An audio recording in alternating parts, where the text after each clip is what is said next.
learning coaches. This video will help you learn how to help your student succeed at WYVA. The main number one thing that I could recommend is to reach out for help. Teachers and all of our staff are here to help you. If you run into questions, if you don't know how to do something, if you're stuck on a homework assignment in English, reach out to teachers or to me to help with training. I'm the training teacher. But reach out to people for help. Again, teachers are here to help you. I would train your student to contact their teachers either through phone calls or emails to ask for help when they need help. That's the biggest step to success in our program. The other one is to not fall behind. So to do that, we are going to be showing you how to check your students' work to complete, and then also how to check your students' grades. Both of them are important to help your student not fall behind and then stay successful at WYVA. I would recommend doing this for new students. I would recommend doing this several times a week until they kind of get on their feet. And then after that, I would graduate to once a week. I would make it a Friday or a Saturday, whatever day they say they're done for the week. At WYVA, we consider a week's worth of work, Monday through Friday's work, due considered late Sunday at 9:30 p.m. After that, teacher graded assignments are subject to a late penalty. That is basically anything they have to write on. So multiple choice, quizzes, that kind of thing, doesn't have a late penalty, but teacher graded assignments do. So we are going to go through how to check your students' information and basically help them succeed.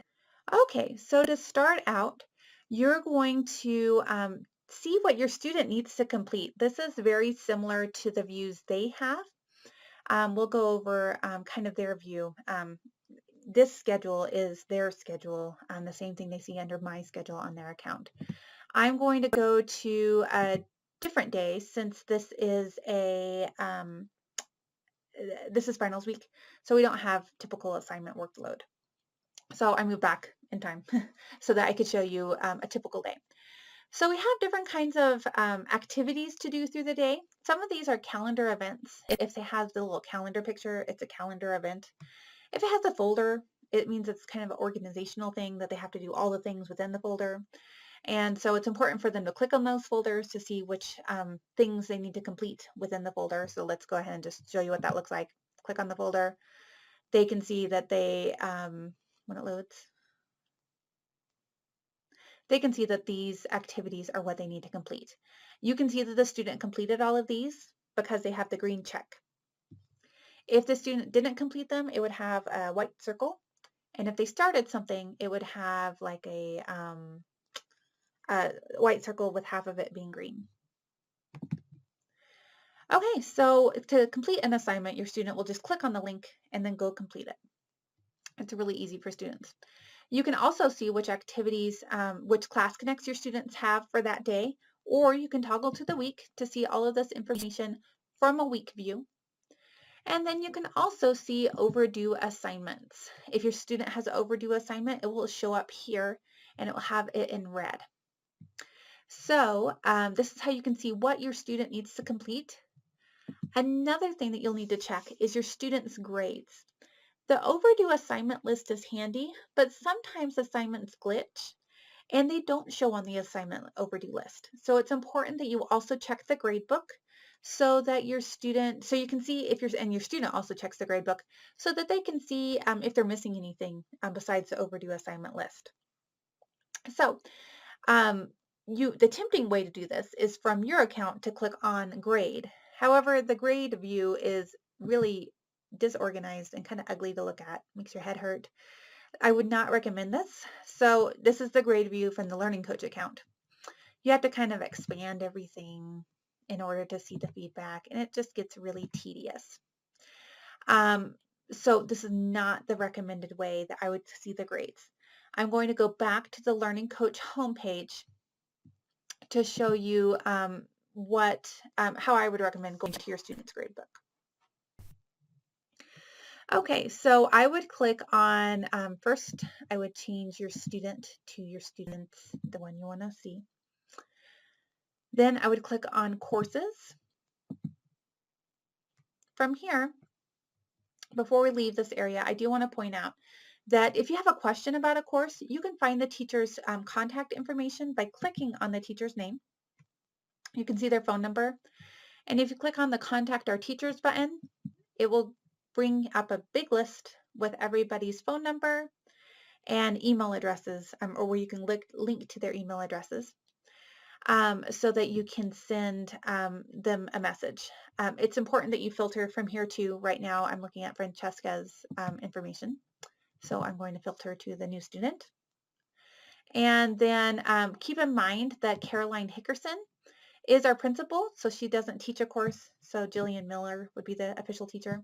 Also, WYVA teacher just lets me in there and lets me troubleshoot everybody's courses. And so I'm not the real teacher either. So I would contact the number of the real teacher besides Mrs. Hickerson or WYVA teacher.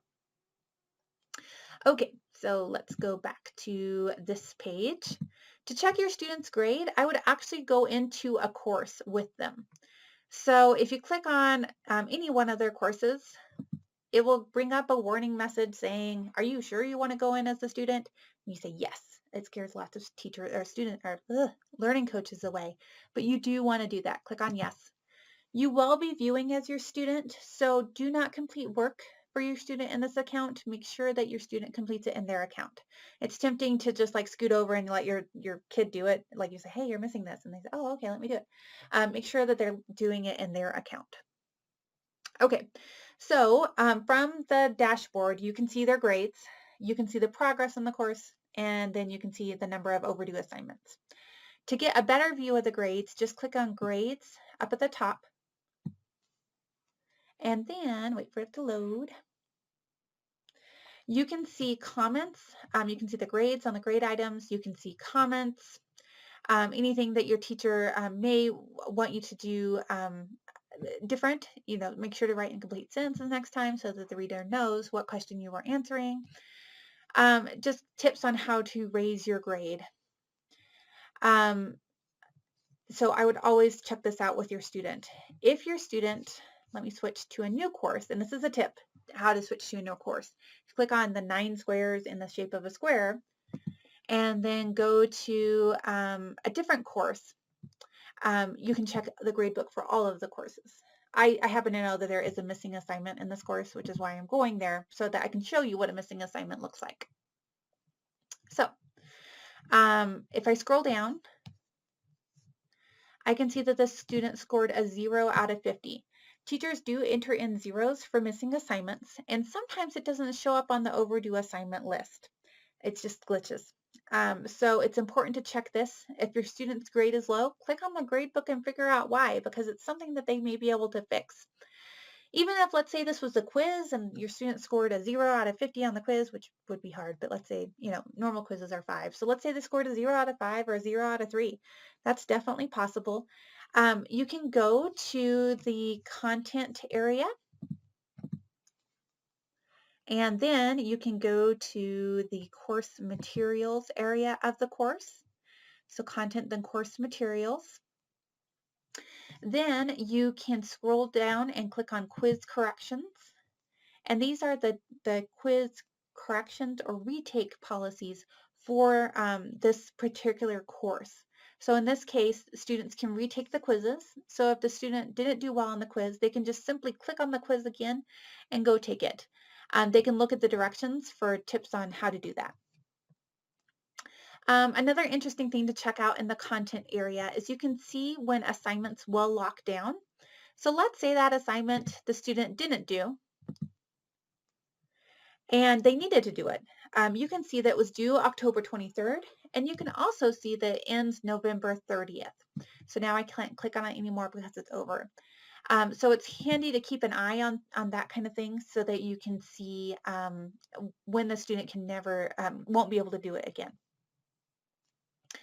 Okay, so we went over grades, we went over how to see when things are locked. Let's say your student has a 0 on an assignment and they said, I turned it in. You can check to see do they turned it in appropriately by clicking on Tools and then Assignments. And you can see the assignment name. And you can see like here it says not submitted, or you can see that it was submitted and maybe it still says 0 and the teacher just hasn't graded it yet. So this is a way for you to see if a student has completed an assignment. So again, I would kind of go through these steps for new students several times a week. And then for veteran students that are kind of on their feet, I would do this when they are done with school for the day, or for the week, sorry, for the week, so that you can see that they don't have any missing assignments, that they have 0 overdues, and that they have 0 zeros in the gradebook. Even if they took an assignment and they didn't do well, if they have a 0 because they failed the quiz, I would still have them go check out that content, then course materials area to see what they can do to fix it. Okay, so this video was how to help your student be the most successful student they can be. And hopefully this helps, and let me know if you have any questions. Thanks. Bye.